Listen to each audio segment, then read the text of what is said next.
Right, okay, everyone. Good morning.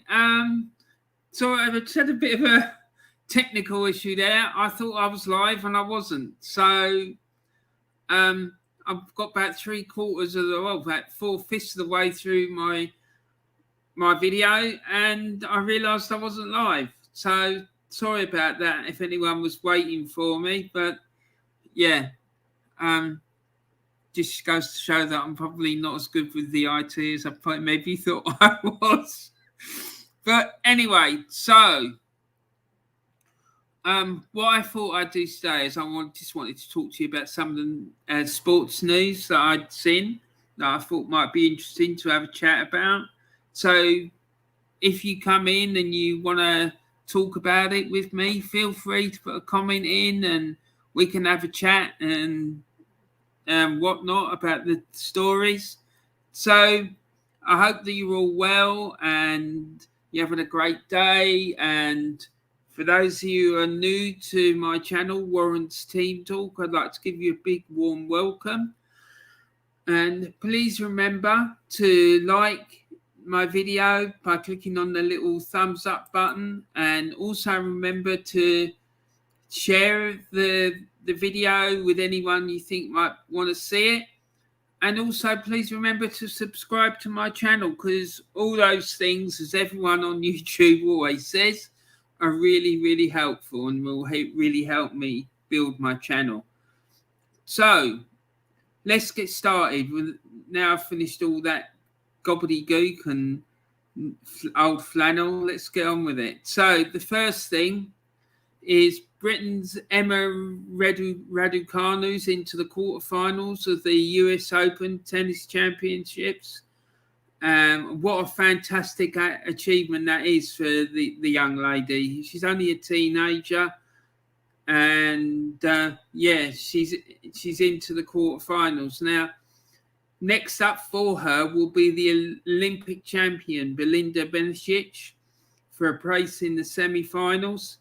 So listen, I hope she does brilliantly and that she manages to win the game, win the match and get through to the semi-final. I'm sure her family are going to be really proud of her and she's going to do really well. So whatever happens, she can hold her head up high, and I'm sure all her family are going to be really, really proud of her. And yeah, we've got James has come in. James, our dear friend James Dunlop, he's here every single time, and I'm really happy to see him. He said, I hope you're well. I hope you're well, mate. Yep, I'm fine. I'm fine. Thanks, James. I hope you're okay too.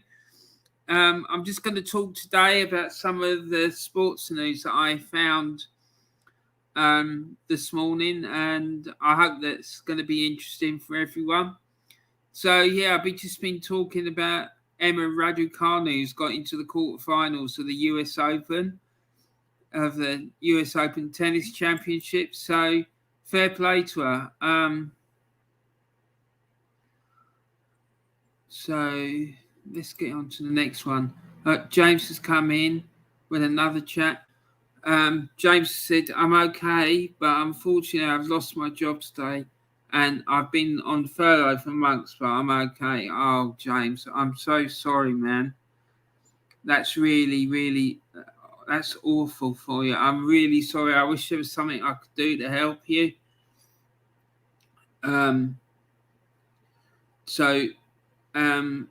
Is there no chance that they can't move you to another job or anything like that? Or, oh dear, that's really sad. But make sure that you go and make a claim for benefits, mate. That's all I can say. But I'm really sorry to hear that news, and I'm sure you'll find something else soon. Keep your head up, keep your chin up, and send me a message on Instagram if you want to have a chat at any point. And I'm always here for you, mate. I'll always try and help you in any way that I can. And And you take care, mate. And I just hope the video is going to help maybe take your mind off it or help you keep your chin up. James has come in with another chat saying, thanks, Warren. They said they'll help me find another job soon. Good. Hopefully I'm sure they'll give you a good reference, and maybe they'll give you some support to find another job. So that would be good if they can do that. I think that's the least they can do, to be quite honest. Right. So, but good luck, James. And like I say, if you need anything, all you have to do is ask, okay? And I will do whatever I can to help you. And James has come in with another chat. I'm not on social media, but I appreciate the support, mate. Anytime, mate. Anything I can do to help you, I will do it. All right? All you have to do is ask. Right. So, or if you want to send me an email to the Warren's Team Talk email address, you can do that. It's Warren's Team Talk at outlook.com. Right, so moving on. The next story is the Wanda Diamond League final. So basically what's happening here is... Hold on. Right, so a month after the Olympics closing ceremony, 25 champions and 41 other medalists from the Tokyo Olympic Games are due to be in Zurich for the... starting tomorrow, so on Wednesday and Thursday of this week, for the final of the 2021 Wanda Diamond League. The event, which is going to be held over 2 days, like I said, will feature some of the world's greatest athletes and some of the big names who could possibly be attending the event are Elaine Thompson-Herah, Shelly-Ann, Fraser-Pryce, Marie-Josee, Dina Asher-Smith, Daryl Nieta, Andre DeGrasse, Fred Curley, Karsten Warholm, Jacob Ingebrigtsen, Mondo Diaplatis, and Sam Kendricks. For athletics fans, this should be an absolutely mouth-watering meeting, and it should be a great event. Now, you can catch all the action if you are based in the UK on BBC Two, BBC iPlayer, and the BBC Sport website and BBC Sports app from 4:30 to 6:30 British Standard Time on Wednesday, and between 6 and 9 o'clock British Standard Time on Thursday. So that's the Diamond League. So it should be great, a really good event. I'm looking forward to that. I'm going to see if I can catch some of the stuff. It should be a great meeting, as they say in athletics.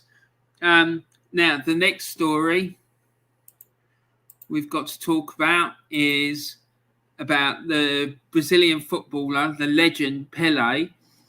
He's had surgery to remove a tumor, apparently. So he's had surgery to remove a tumor from his colon, and following reports that the 80-year-old had been in hospital for 6 days, he posted on his social media accounts on Monday saying he had surgery to remove the suspicious lesion last Saturday, and he said on his social media accounts, "Fortunately, I'm used to celebrating great victories alongside you." And the 3-time World Cup winner also went on to say that I will face this match with a smile on my face and a lot of optimism and joy for living. So, yeah, that just about sums him up, because that's the way he has always lived his life, as far as I can see and from what I've heard. Now, the next story. Oh, hold on. Before we go and talk about that.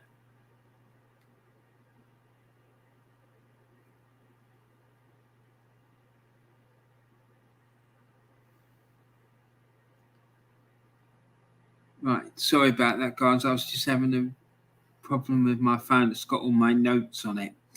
So, James has come in with a chat again. He said, I've heard about Pele last night. I hope he is well. Yeah, so do I, mate, because, yeah, poor guy. I mean, that's not nice, is it? It's not nice at all. And I'm sure that he'll fight it with a lot of positivity and a lot of optimism, like he always had. He always, as far as I know, always played football with his smile on his face and always enjoyed himself. You can see in that picture there, he's laughing and smiling with Bobby Moore, the England captain during the 1970 World Cup. So, yeah, let's just keep our fingers crossed for him, and my prayers and thoughts go out to him. So, yeah, hopefully he'll come through it and he'll be around for a bit longer yet, let's say. Right, so the next story is about the World Cup, and discussions are being held about holding the World Cup every 2 years. Now, this started following a proposal by the Saudi Arabian Football Federation in May, and FIFA is now carrying out a feasibility study into the practicalities of altering the World Cup cycle from every 4 years to every 2 years. And that is being headed up by Arsene Wenger, the ex-Arsenal manager, and it will mean that continental championships like the Gold Cup, the European Championships, the Copa America, and the Confederations Cup, I think, will happen in the alternate years. The study is, like I said, is being carried out by former Arsenal manager Arsene Wenger, who's now the FIFA's chief of global football development. So why is there even a plan to have biennial World Cups? Now, the FIFA president, Gianni Infantino, wants bigger World Cups. For example, the next World Cup in 2026, after the one in Qatar, which is being held in Canada, the United States, and Mexico, will have 48 teams. So, yeah, he seems to want to have a bigger World Cup, and he wants to have bigger World Cups. And also, there's a lot of countries who've shown interest in hosting the tournament. So, I think FIFA, well, yeah, they do think this. They think that if they have it every 2 years, they'll be able to give more countries the opportunity to host the tournament. But to me, I just don't think it's feasible. I just don't know how they think that they're going to do this. I also heard that Arsene Wenger was suggesting that they have international breaks only twice a year, once in March and once in October. But I just don't see how they're going to get all these games played. James has come up with a chat saying, I'm completely against for the World Cup to happen every 2 years. I enjoy the Euros just as much as the World Cup. Yeah, so do I, mate. And I'm against it because I just don't see how they can do it. I just don't think there's enough time in the calendar for it to be held every 2 years. And I don't think they're talking about ditching the Euros or the other continental championships. they seem to want to host. They seem to want to have the World Cup every 2 years and have the European Championship every year when the World Cup's not being played. So it might be that the European Championships happen every 2 years as well. But I can't see how it's going to be possible. I really can't. And like I say, Arsene Wenger was talking as well about having just two international breaks a year in September and in March and October. But I know that some of the confederations like Africa and Asia are in favour of it. I know for a fact that UEFA aren't, and a lot of the big clubs in Europe aren't as well. So I really don't know how they're gonna do it. I really don't. The other thing that Arsene Wenger was suggesting was that qualifying groups be reduced to 14 groups, because sometimes now some of the groups have got up to 6 teams in them. And he said he would like to see a situation where there's just 4 teams in each qualifying group. And what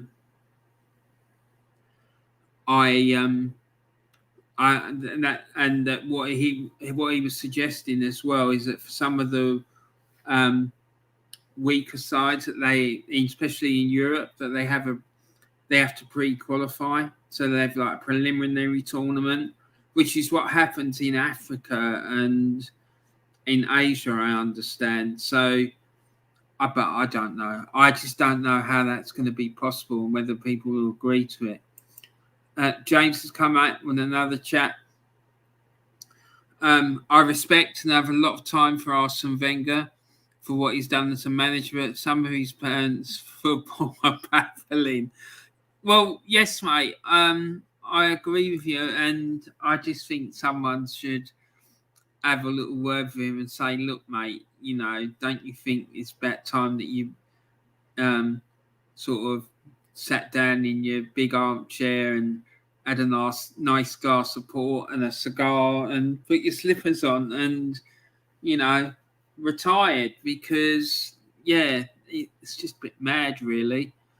I mean, I think personally, I